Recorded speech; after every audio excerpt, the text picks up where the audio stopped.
Hello everyone, welcome to my channel BBTechHub. So today I'm discussing about nothing but the endpoints.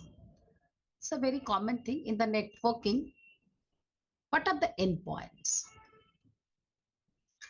I think the name is suggesting what is endpoints. When we're designing a network, our purpose is to transferring the data from source to destination. And to make it successful, we need so many intermediate devices. But the devices which are at the end of the network, where the data communication terminates, that type of devices are called as the endpoints. Am I clear?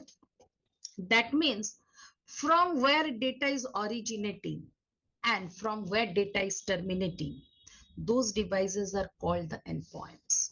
So that's why these are the devices which are connected to the network and responsible for sending and receiving the data. And I told you these are called as the endpoints because they are at the end of any network. Okay. The switch, router, firewall cannot be the endpoints. Those are the infrastructure devices. So here we should have a very clear demarcation. PC, laptop, printers, those comes under the endpoints, whereas switch, router, firewalls, those are my infrastructure devices. Now here is the question why endpoints are important. Nowadays, what happened? Our office location is not fixed. Previously, what happens? People used to go to the office, do the work in the office. But nowadays, anyone can do the office from anywhere because world is globalized right now. So what happens? Maybe the person is working in the office or they can work from the home. They can do the work in the restaurant. Maybe any meeting is taking place. People can work in the airports or can work in the client side. So what happens? Whatever the data is generating, all the data are actually generating in the endpoints. Is it clear? And always remember, this is the reason maximum cyber threats happens in these endpoints because data is actually generating in the endpoints. And second thing, the cloud service. Nowadays, due to this cloud service, our office is 24 by 7 by 365 days available to us. That means we can log in from anywhere, anytime and get connected to our office or whatever, maybe not office also, but whatever work we are doing, all are happening in the endpoints. And that's why it is saying in this security world, this is the most vulnerable place actually where attack happens. Now, which devices we are considering as the endpoints? This is very simple, like computers, laptop, mobile phones, tablet, IT devices, servers, point of sale, digital printers, cameras, appliances, smart watches, health tracker, and navigation system. This all comes under the endpoints.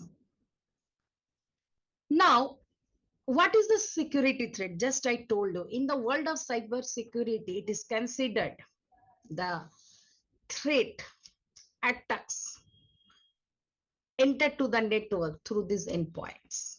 Is it clear? Why? Because this is the area where data is generating, and this is the area where we people are working anywhere, any place, exposing to the internet, and that's why our endpoint is most vulnerable to the attack. So the question is that industry's thinking how to secure, is it? So that's why there are several policies have been implemented, like access control policies, threat detection system, that is encryption technology using. We are using virtual private network and of course the policy enforcement. So that's why this is the very much primary task to secure an endpoint. Now, the next device I'm moving towards the access point. What is access point? So please remember one thing. Its name is suggesting access point. the point from where I can access the network. That device is called as the access point. And we call it as a SOHO also. SOHO device. We call it as a SOHO device. Why SOHO device? This is SOHO means small office, home office. What happens? You see. This access point is used for connecting the wireless devices, and it has the capability to establish the communication between the wired and wireless network. Now the question is that what is the benefit of using this type of devices? You see what happens. Previously, if you go for a small company, where company's budget is not so much so that they can invest in the infrastructure, like an organization having a switch, so employees are connected with the switch in the LAN. Now the employees want the internet connection, so company has purchased a router and then they are accessing the internet. So here you see the two areas the organization has to invest. One is the switch, another is the router. It is costly. So that's why several companies in the market came up with a solution, with a device which has both the capability like switching and routing. And that's why this device, we call it as a SOHO, small office, home office. Like this is the access point. This access point having the capability of working as a switch as well as a router. Now see, this device is the antenna, so it can connect the wireless devices in the LAN. Nice. This device has a WAN port, so we can connect internet to the WAN port, so the employees of the organization can access the internet. That means company no need to invest on two devices. Previously, company had to invest in the router and switch, but right now company is investing money only on the access point.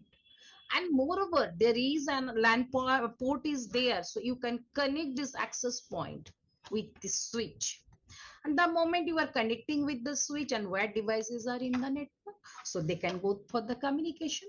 So showing you in this, I have a, sorry, packet tracer, you can see what happens. Now see, I'm showing you. Actually, what happens, for your information, I'm saying you, an access point is a DHCP server also. Do you want to see? Check it. I'm taking one access point, I'm taking a PC, and I'm taking a straight cable. And I'm connecting this PC with this access point. And I'm going to the PC, go to the desktop, IP, and click DHCP. You see, have you got the IP address? What IP the PC has got? 100. And what is the default gateway? That is 0.1. That means the IP of this access point is 0.1. Now see, I will ping this. I want to check the connectivity. You see IP config. Have you seen? The PC has got the IP as 0.100 and the access point has the IP as the 0.1. So I am pinging the access point from here. Ping 192.168.0.1. I'm getting the reply. Okay. Now you see what happens. This is a DHCP server and it can give the wireless connectivity. Do you want to see? See, I'm connecting a wireless laptop over here. How?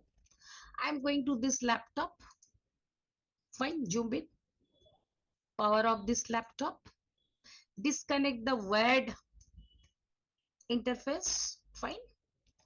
Now I am connecting this wireless interface and power on. Now what will happen?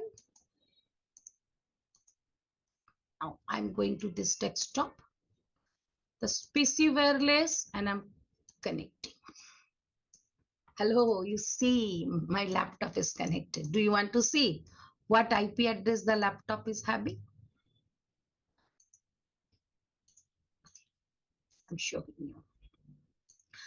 Now this laptop and this PC both are connected wirelessly. Now I'm going over here and checking it. IP config. What IP it has got? It has got 101. Now I am checking the connectivity between the laptop and the desktop. that is ping 192.168.0.100, the IP address of the host. Is it connected? Now you see, I am taking a switch because I want to show you that this access point can give the connectivity between the wired and wireless. So I'm taking a switch. So as this access point having the capability of becoming a switch, so that's why I'm taking a cross cable and I'm connecting this switch with the access point. And with this access switch, I'm connecting two pieces. Fine. So this is my wired network. Now I want to see my PCs are getting IP from this DHCP server access point. So go to the PC, desktop, then IP. Now see, I have received the IP address. Yes, fine. Again, I'm going over there. So the second PC, then going to IP, go to DHCP, and you can see getting the IP. So if I want to communicate with the laptop also, so what to do? Ping 192.168.0.101, the IP of the laptop. So is it proven that this access point having the capability, this access point, what this access point can do? This access point can establish a communication between the wired and wireless network. Okay. So in the wireless LAN, in the Cisco, when this wireless LAN will come, then I will show you all the wireless practicals over here. Fine. Now, come to this. So who are the manufacturer of the access point? Cisco, Meraki, Aruba, TP-Link, Extreme Networks, Huawei, and many more. They are the leaders over here. If you want to know what are the types of access point available, so they have been categorized in different ways. That is, if you go for the applications, one is the commercial access point, another is the enterprise level. If you go for the installation method, it may be in-wall or it may be ceiling. And always remember, if the in-wall access point having the speed of 150 Mbps to 300, then ceiling having the more higher speed. Next is the based on the frequency band. It may be the single frequency access point. It may be the dual frequency access point. Fine. Now the question, what is the benefit that I showed you right now only? That is the centralized management system. You have seen now, I can assign the IP address to the wired devices and wireless devices. Scalability. In an organization's floor, I can use multiple access points to create a large and extended access point environment. And in the wireless LAN technology, we call this as ESS, extended service set. Multiple access point can create a extended service set. That means scalability is there.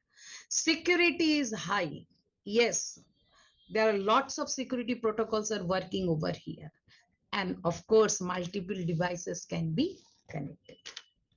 So I think you have understood both the things. That is nothing but my access point, and previously I discussed with the endpoints. So these all are the topics of Cisco first part, that is the 1.0 that Cisco is defining their syllabus. All are covered. Okay, so next I'm coming up with the IPv4 addresses and subnetting.